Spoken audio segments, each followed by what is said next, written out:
1989 was like the grand finale of the 80s, the year that looked around and realized it had one more shot and said, let's throw everything at the wall. Movies, TV, music, toys, and games all went harder than they had the right to. Buckle up, because 1989 was a year that made sure nobody walked away bored. We had a buffet of greatness, National Lampoon's Christmas Vacation, which instantly became the most relatable holiday movie ever. Chevy Chase basically represented all dads in America just trying to hang Christmas lights without getting electrocuted.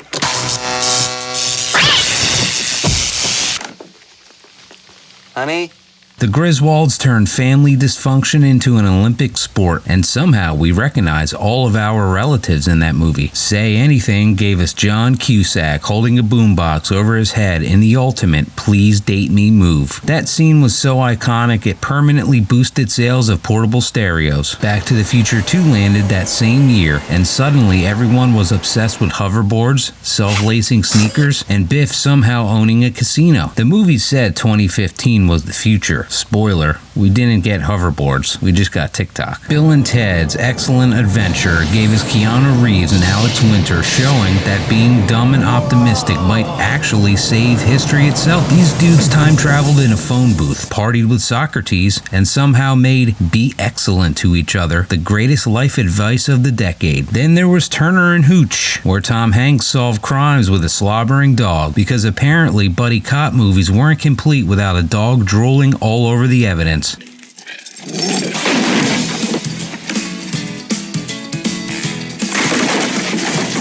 Honey, I Shrunk the Kids, which made every backyard feel like a jungle filled with giant ants and Lego bricks that you could use as real furniture. Not supposed to be playing up here.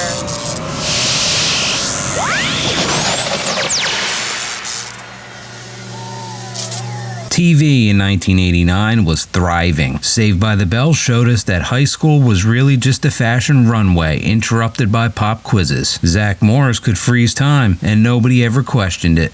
Oh no! I forgot to kiss my lucky goldfish. Hug her up, baby. Daddy needs good luck. Family Matters introduced us to Steve Urkel, who made suspenders, snorting laughs, and accidental destruction into a national pastime.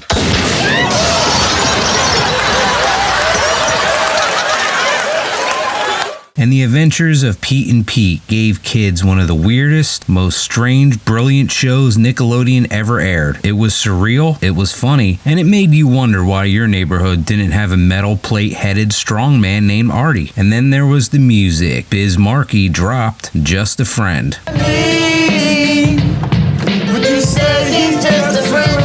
On the toy shelves, 1989 belongs to Batman. Tim Burton's Batman had hit theaters, and suddenly every kid wanted a Batman action figure. The toy aisle was packed with Batmobiles, Joker figures, and grappling hooks that broke after one use. We weren't just playing with toys, we were acting out Gotham City in our own living rooms. 1989 was the golden year for gaming. At home, we were glued to the Teenage Mutant Ninja Turtles game on Nintendo, a side-scroller so tough it might have been designed by Shredder himself. You'd run through sewers, fight foot soldiers, and get wrecked by electric seaweed in that underwater level. The real magic of 1989 wasn't just the movies or the toys or the shows. It was the feeling. It was being young and quoting Urkel at school Monday morning. It was watching Back to the Future 2 and actually believing hoverboards were just a few years away. It was the radio blasting while you played with your Batman figures on the carpet. 1989 didn't just close out the decade. It sent the 80s out with fireworks. It was loud, funny, and heartwarming, and it was weird in the best way. And that's why 1989 wasn't just a great year, it was the best year ever.